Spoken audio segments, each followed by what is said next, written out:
Nunod sa padang pag-ubos sa mga nagpabakuna batok sa COVID-19, Lapu-Lapu City Local Vaccination Operation Center nagtinguha nga Sudlon ang matag sitio sa matag barangay. Samtang usa sa mga vaccination site pasirad ana. Siluan Mirundida. Adunay live report. May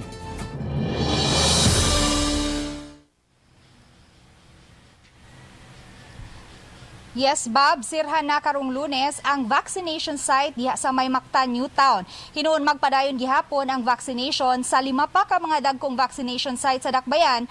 Lakip na ang drive-thru vaccination sa Maymaktan Shrine. Sukad alas 8 ganihang buntag, hangtod kaganihang udto, 14 lang ka mga tao ang nagpabakuna sa Mactan, Newtown. Bakante ang mga lingkuranan nga gitagana alang unta sa daghang magpabakuna. Matod sa mga staff, kagahapon may 55 pa sila ka mga tao nga nabakunahan sa tibok adlaw nilang pagpamakuna.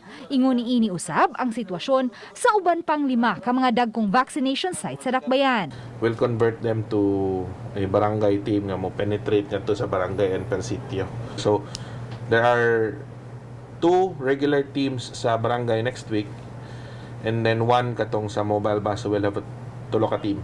Gipasabot ni Attorney James Saison, Deputy Head sa Local Vaccination Operations Center, nga nahukman nila nga ang Mactan Newtown Vaccination Site ang siradan kay duol ra usab kini sa Mactan Shrine diin adunay drive-thru vaccination.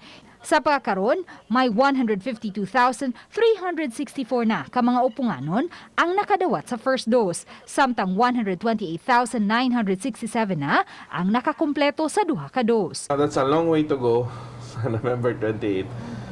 Pero we're hoping na we'll still get the deadline, no? Kaya para we'll have a Merry Christmas. Mora mang ito ang ipangayo ni Mayor. 70% by November 28, and then we'll have a Merry Christmas.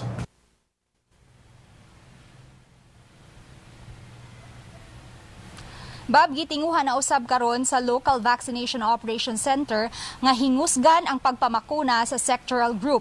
Human mabakunahi ang mga vendors, gitinguhan na usab karon nilang mabakunahan ang mga sakop sa Urban Poor Association. Bob? dahil salamat Luan Mirundina sa imong live report.